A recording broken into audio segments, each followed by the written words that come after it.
¿Qué onda? Soy Hodge y vamos a empezar con lo que es nuestra primera clase de química, con una dinámica un poco diferente de la de matemáticas. ¿Ok? Primero que nada, la química, ¿qué sería? Es la ciencia que estudia la composición de la materia. ¿Mm? Y para ello, ¿qué es materia? La definición clásica que tenemos es la de que es todo aquello que ocupa un lugar en el espacio.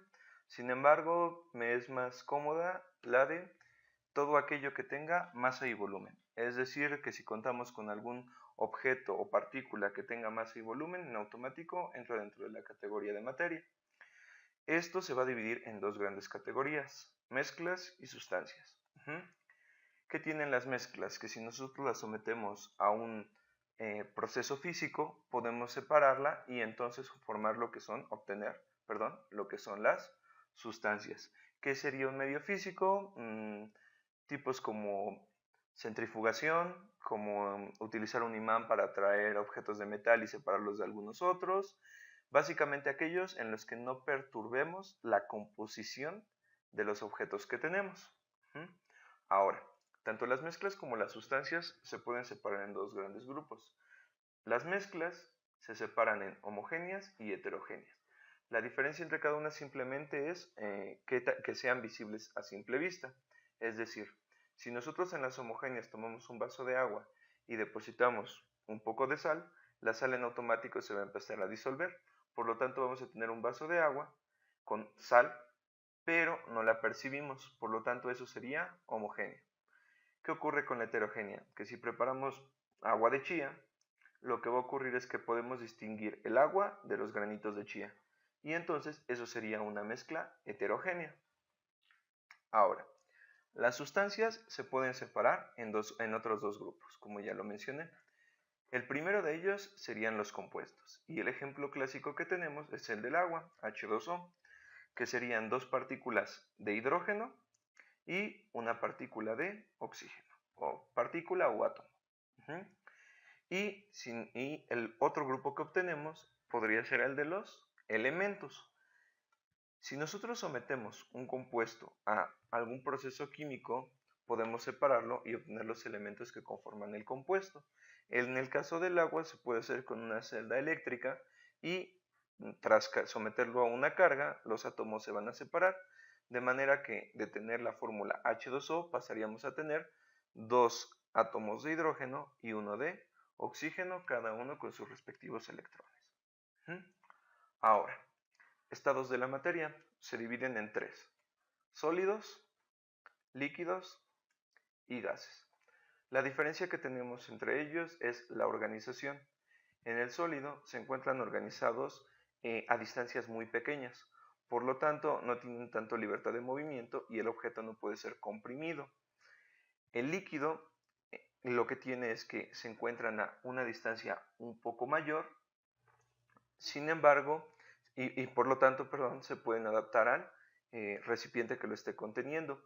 Sin embargo, este líquido tampoco se puede comprimir.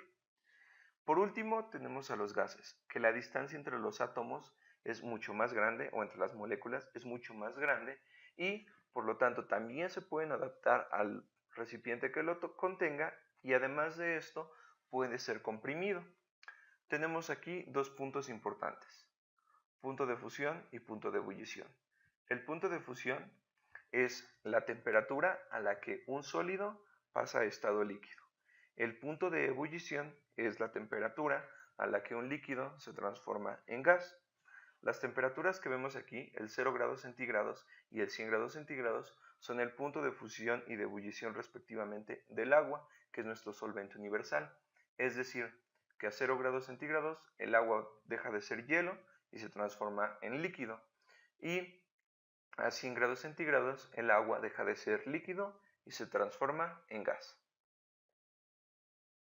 Ahora, contamos con cuatro propiedades importantes. La primera que vamos a ver, propiedad física, es aquella que se puede medir y observar sin que se modifique la composición o identidad de la sustancia. ¿Qué quiere decir? Que no cambia su composición química. Es decir, si nosotros tenemos un cubito de hielo que se encuentran organizados sus moléculas y lo subimos a 0 grados centígrados o pasando esta temperatura, va a transformarse en líquido. lo que generaría que sus átomos se reorganicen, tomen diferentes distancias. Sin embargo, la fórmula química sigue siendo la misma, H2O. Luego, propiedad química. Es aquella en donde se debe ocurrir un cambio en la estructura básica de la sustancia. ¿Qué quiere decir esto? Que básicamente sometemos a un proceso químico donde modificamos la estructura. El más claro ejemplo que podemos tomar es el de una combustión o una explosión, donde podemos tomar cualquier combustible fósil, dígase gasolina, metano, etano o cualquier alcohol, y tras someterlo a fuego o a una chispa, este simplemente se va a prender en llamas, que pasaría de perder su fórmula química y se transformaría en CO2, CO y H2O, en el caso de ser una combustión incompleta, o en CO2 y agua, en caso de ser una combustión completa. Ahora, vamos con lo que sería nuestra tercera propiedad, la propiedad extensiva. Es aquella que depende de la cantidad de materia. ¿Qué significa esto? Por ejemplo, el volumen, que nosotros lo medimos en litros. Si yo tomo un vasito que tenga 100 gramos de agua, esto va a equivaler a 0.1 litros.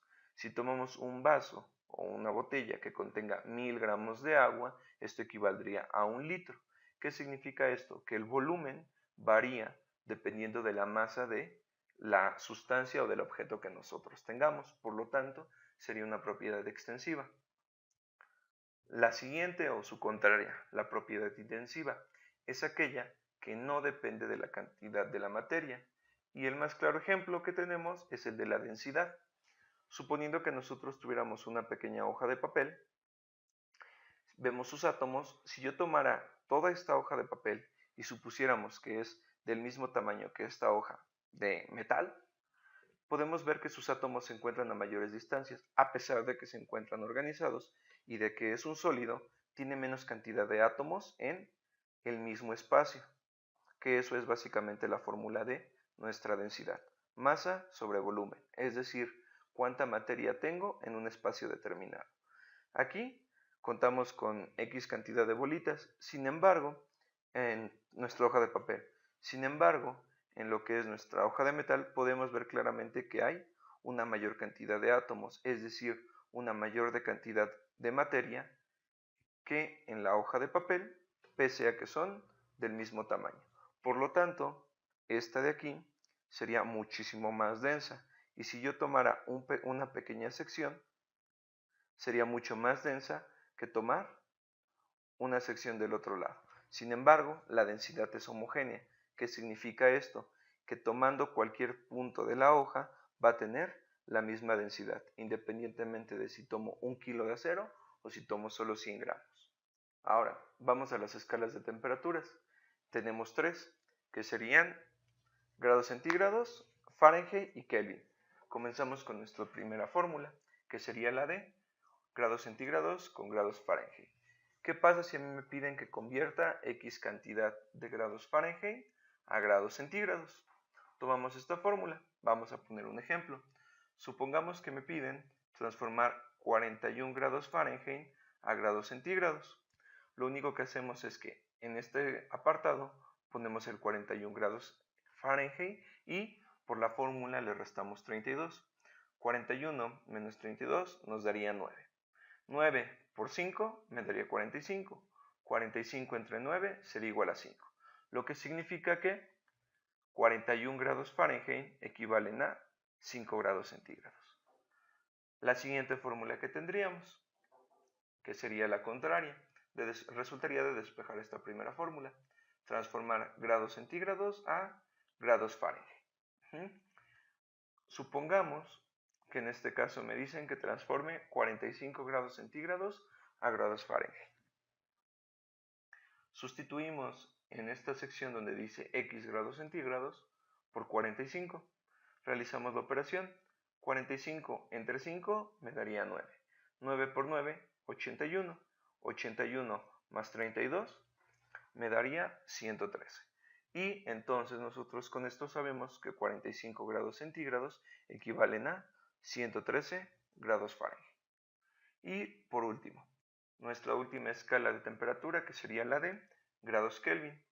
Si nosotros queremos transformar grados Kelvin a grados centígrados a grados Kelvin, lo único que tenemos que hacer es sumar 273.15 grados centígrados.